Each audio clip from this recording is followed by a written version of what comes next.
Hi, so it's been a very long time. I haven't been able to post because firstly I was busy, then I got lazy, then I got super lazy, and I then when I wasn't lazy, I there were other things to do in life. I'm still trying to finish this book that I've been reading. Almost so there. I think I'll be finishing it in the next 2 3 days, if nothing else comes up. So yeah. So today I decided to post a video talking about three books that changed the way I think. So the books are number one, Happiest Man on Earth by Jaku. Number two, Man's Search for Meaning by Viktor Frankl. And number three, The Bell Jar by Sylvia Plath. So the first book, okay, let me talk about the first book. It's Happiest Man on Earth by Jaku. So I think I did a video talking about that book. But what I liked about this book is that Jaku talks about everything that he went through in life. It's horrendous. I can't imagine going through all that and being that positive. But listen, okay. So he went through physical, emotional, mental, psychological pain, torture, whatever you can call it. And it even reading it was painful. Imagine living the situation become too painful that though even reading it was really painful. But despite all that, Jakugi, despite all the pain and suffering he went through, he was able to look at life in a very bright way. He was able to be hopeful towards hopeful of the future of himself, of his life. He was able to express gratitude for the life he had despite the suffering, and he chose kindness. All that pain and all that hurt could have easily turned him into a bitter, ungrateful person, and it's justifiable. Also, I can understand if it was a movie and he turned into a villain after everything he went through. I could have understood it, but he chose kindness. He chose hope. He chose to feel gratitude for the life he has. And so after reading it, it made me recalibrate what I considered as happiness and my approach to it. So before reading the book, I had I had a certain idea of what happiness is, what I could do to get happiness in my life, and I knew this. But after reading it, after reading Man's Happiest Man on Earth, I realized that happiness is something you actively approach. It's not something that is given, that oh, I buy this new thing, oh, I go this, oh, I do this, I'm with this person, I'm happy, and it made me realize that you can have the best life objectively, on paper. You can have the best house, best life, best people, but you won't be happy if you don't work towards it.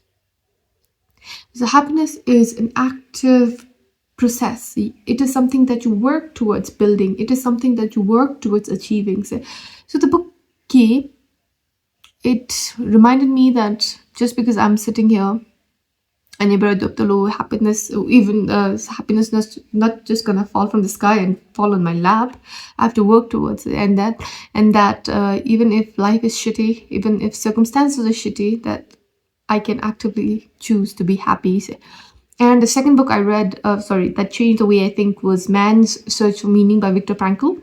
So Anigiri, the circumstances are similar to the first one, Man's Happiest Man on Earth, but the second book, it changed the way I think in the manner that so what Frankl does is he also goes through a lot of pain. He also goes through a lot of suffering. He goes through what I can only rightly justifiably say was torture.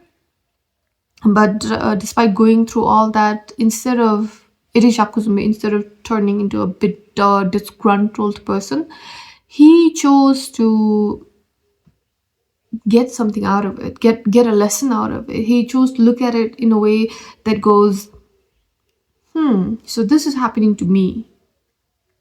So what can I learn from it? What is the lesson that I can take from it? All of this is happening. What is the meaning that I can get from it? So, now it sounds similar to the first one, but first one is about suffering in life and still being hopeful, grateful, and kind. But the second one, it is about going through a lot of shitty things in life and still being able to look at it objectively and see that, and try to get something out of it, a lesson out of it, meaning out of it. It's basically saying suffering. He tries to find meaning out of suffering. So when I read the book, I was thinking that not everything has to be dealt with a victim mentality.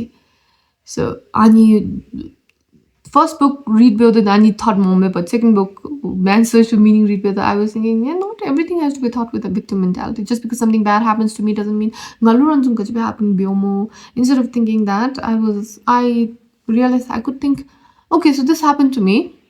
What can I take away from it? So so it helped me build this sense of grounding. It helped me stay grounded to life when things have happened in life. Now I'm not saying that atara when things happen atara grounded with it but as and when possible, I have tried my best to stay grounded, and that this book helped me a lot. So the third book, I feel like a lot of people would have read, The Bell Jar by Sylvia Plath. So Anige, why the book stuck with me is how accurately it captures or it depicts the feelings and emotions of someone who are stuck in their own head.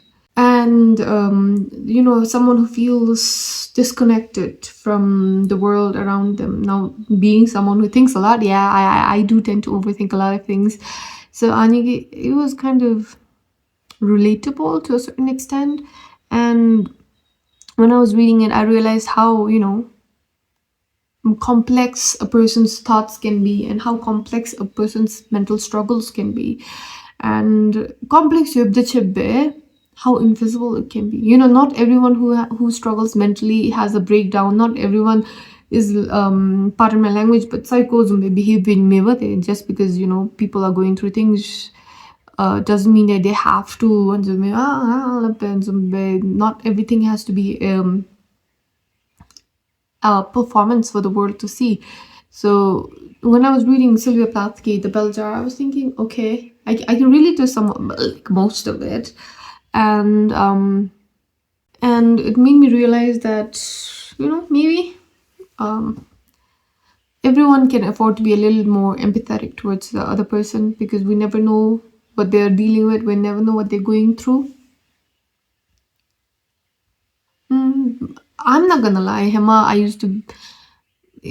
Though I understand the feeling of someone struggling with their own thoughts and all that, thoughts in the sense, some of us tend to overthink more. Some of us have legit mental disorders. Some of us just are by nature professional overthinkers. So I am, despite being a professional overthinker, I used to, like, you meet the no some nothing window and all that. No, I used to be very judgy in the sense I won't, like, not saying that me kare don't cancel say the member, but that was my first whenever you meet someone and someone does something, a sense of judgment comes mena. But I'm not gonna say it doesn't happen now. But when I meet someone and they do something, and first judgment comes to my mind. My second thing is, okay, maybe my second thought is, okay, maybe the person's going through something. Maybe he or she has, has things happening in his or her life that is causing them to behave in this way. Say. So yeah, the third book, it helped me realize that a little empathy. If everybody shows a little bit of empathy, the world would be a much better place. So, happiest man on earth, gratitude and kindness, man's search for meaning in suffering, purpose in suffering, bell jar. A little empathy goes a long way. So, what are the books or book that changed the way you thought about life?